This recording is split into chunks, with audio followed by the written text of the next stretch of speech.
Di video ini kita akan pakai ilmu yang kita dapat dari belajar Python buat implementasi salah satu strategi trading yang populer. Strategi itu adalah Moving Average Crossover. Buat simpelnya, di sini kita bakal bikin Exponential Moving Average atau EMA dengan Python. Tapi disclaimer dulu, video ini bukan tips keuangan ya. Jadi semua risiko finansial ada di tangan masing-masing. Oke, lanjut. Teman-teman bisa custom periode moving average-nya, tinggal ganti input di sini. Kita bakal cari tahu gimana caranya gabungin garis moving average di atas candlestick chart. Jadi pas chartnya di zoom, kita bisa lihat lebih jelas crossing dari EMA ini. Mantap kan? Tonton sampai habis, dan kalau teman-teman mau tutorial seperti ini di video-video berikutnya, ingat like video ini ya. Bedanya exponential moving average dengan simple moving average itu ada di kontribusi tiap data yang ada. Data yang paling baru akan memiliki kontribusi yang lebih besar secara eksponensial dibanding data yang lebih lama. Garis EMA ini sangat berguna buat ngelihat tren jangka panjang harga saham. Strategi tradingnya adalah kita pakai dua garis EMA, misalnya yang populer itu 20 dan 50 EMA. Begitu 20 EMA crossing 50 EMA dari bawah ke atas, itu adalah sinyal buy. Dan sebaliknya, dari atas ke bawah, itu sinyal sell. Simple kan ya? Sip, kita langsung ke bagian codingnya. Mirip seperti video saya sebelumnya, buka code editor masing-masing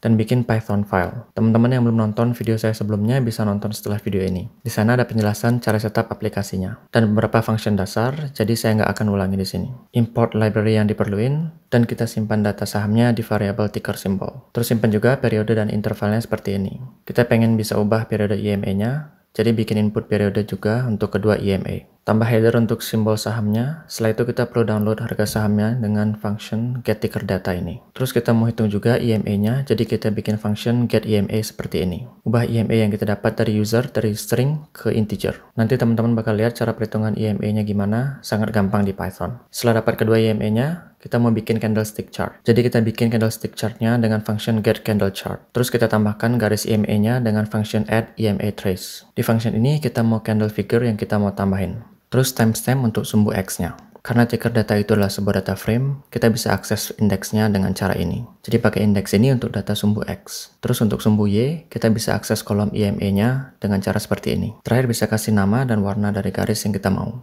Bikin trace juga buat EMA yang kedua, dan setelah itu bisa tinggal tampilin chartnya seperti ini. Oke, main functionnya udah selesai. Sekarang kita ke tahap implementasi functionnya. Function pertama yang kita tambah adalah get EMA. Cara hitung EMA, kita perlu close price sahamnya. Dan untuk ngitung kontribusi eksponensialnya, kita pakai function EWM ini. Di dalamnya kita perlu kasih periode data yang perlu dihitung. Dan kita dapetin rata-ratanya dengan min function ini. Di sini kita bikin variabel buat nampung string nama kolomnya. Jadi nama ini bebas aja. Di sini saya kasih EMA, terus berapa periodenya. Biar nanti bisa bedain antara dua EMA yang kita punya. Tambah kolom ini di data frame ticker data. Terus isi datanya adalah variabel EMA yang kita dapat dari kalkulasi tadi. Terakhir kita return ticker datanya. Function kedua adalah add EMA trace. Mirip seperti function di atasnya, kita add trace seperti ini. Di sini bedanya adalah tipe yang kita pakai itu bukan candlestick tapi scatter. Isi parameternya untuk sumbu X dan Y, plus nama garisnya kalau perlu. Terakhir, return candle figure-nya buat dipakai di main function. Oke, sekarang kita bisa jalankan aplikasinya. Kita save filenya semua, terus ke Miniconda. Di Miniconda, seperti biasa kita aktifkan environment-nya dulu. Terus ke folder aplikasi kita, ketik streamlit run, dan nama file Python yang kita bikin tadi. Aplikasinya bakal kebuka di browser.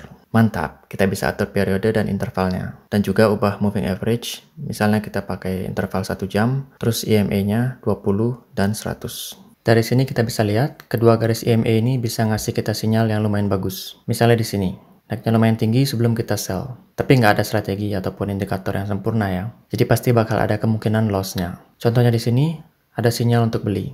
Tapi nggak lama kemudian harganya malah turun. Jadi strategi ini belum jelas bakal profit ya.